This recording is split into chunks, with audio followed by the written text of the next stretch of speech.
अस्सलामु वालेकुम। कुरान मजीद न केवल एक धार्मिक ग्रंथ है बल्कि जीवन जीने का संपूर्ण मार्गदर्शन प्रस्तुत करता है। ये मानवीय समस्याओं का समाधान, नैतिकता का आधार और आध्यात्मिक शांति का स्रोत है। कुरान की शिक्षाएं व्यक्ति को आंतरिक संतुलन, सामाजिक न्याय और ईश्वरीय अनुग्रह के प्रति सजग बनाती है।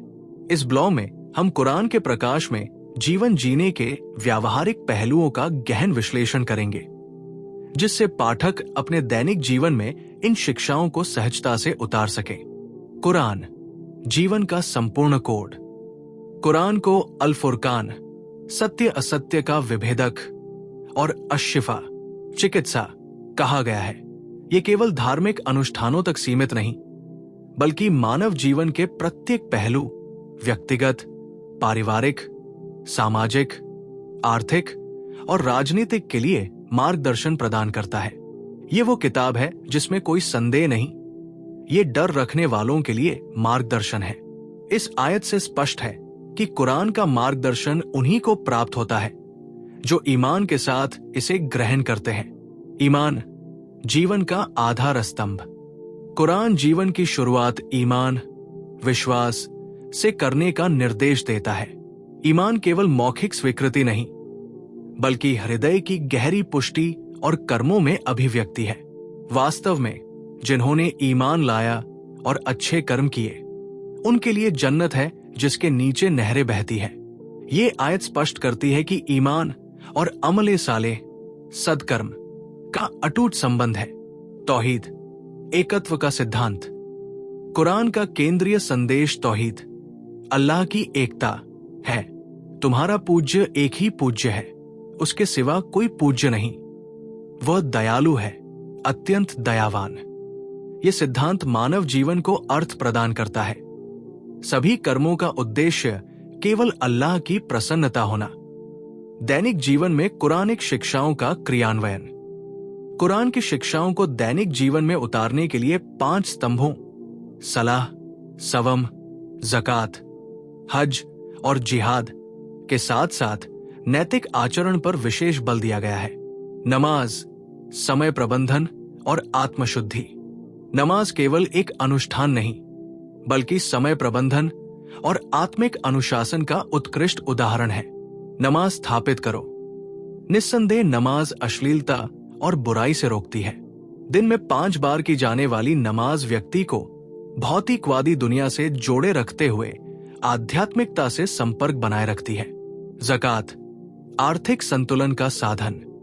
ज़कात इस्लाम के आर्थिक न्याय का आधार है और अपनी संपत्ति में से ज़कात अदा करो।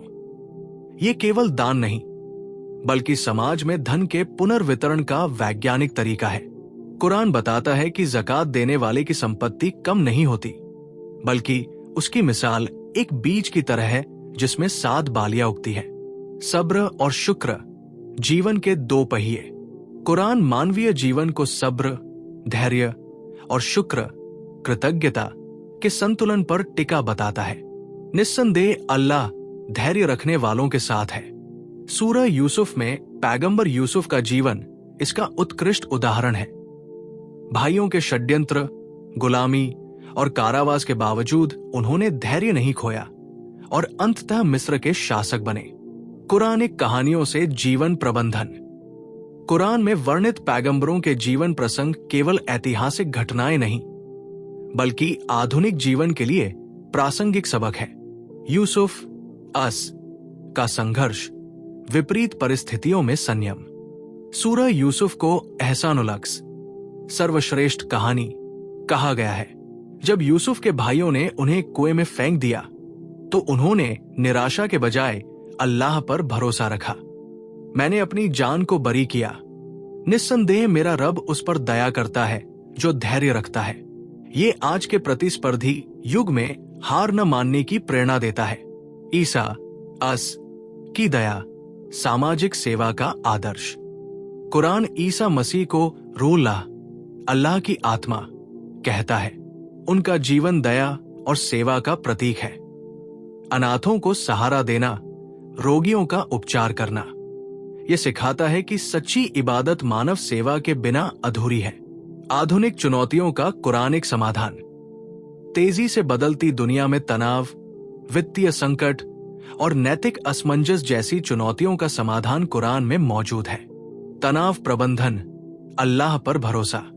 कुरान तनाव को दूर करने के लिए अल्लाह के स्मरण से दिलों को सुकून मिलता है का सूत्र देता है। नियमित नमाज और दुआओं के माध्यम से मानसिक शांति प्राप्त की जा सकती है। वित्तीय स्थिरता, हलाल रोजी की तलाश। कुरान हलाल, वैध रोजी की तलाश को फर्ज घोषित करता है और जब नमाज समाप्त हो जाए तो धरती में फैल जाओ और अल्लाह का अनुग्रह तलाश करो। ये आयत आर्थिक सक्रियता को इबादत का हिस्सा मानती है, बशर्ते कि ये हलाल तरीकों से हो। डिजिटल युग में नैतिकता, सोशल मीडिया का सदुपयोग। कुरान की आयत और जो बात कहो, न्यायपूर्ण कहो, आज के सोशल मीडिया युग में विशेष प्रासंगिकता रखती है। गलत सूचना फैलाने, साइबर बुलिंग और अश्लीलता से बचने का निर्देश देती है। कुरानिक जीवन शैली के लिए 5 सूत्र। 1. सुबह शाम की दुआएं, फज्र और मगरिब की नमाज के बाद की दुआएं दिनचर्या को अनुशासित करती है। 2. कुरान का नियमित अध्ययन रोजाना, कम से कम एक आयत का गहन अर्थ समझना। 3. मुसीबत में सजदा, किसी भी संकट आने पर तुरंत सजदे में अल्लाह से मदद मांगना। 4. परिवार के साथ कुरानिक सत्र, साप्ताहिक तफसीर चर्चा से पारिवारिक बंधन मजबूत होते हैं। 5. सामाजिक जिम्मेदारी, पड़ोसियों की मदद और समाज सेवा को इबादत समझना। निष्कर्ष, कुरान एक जीवन पद्धति। कुरान की रोशनी में जीवन जीने का अर्थ है हर सांस को इबादत, हर कर्म को नेकी और हर संबंध को अल्लाह के प्रति जवाबदेही में बदलना। जैसा कि कुरान कहता है, हमने तुम्हारे लिए इस किताब में हर चीज स्पष्ट कर दी। आज के डिजिटल युग में जब मानवता भौतिकवाद के अंधकार में भटक रही है, कुरान का मार्गदर्शन उस सूरज की तरह है जो अंधेरे को चीरकर सही रास्ता दिखाता है। केवल कुरान को जीने का संकल्प ही मानव को सच्ची शांति और सफलता तक पहुंचा सकता है।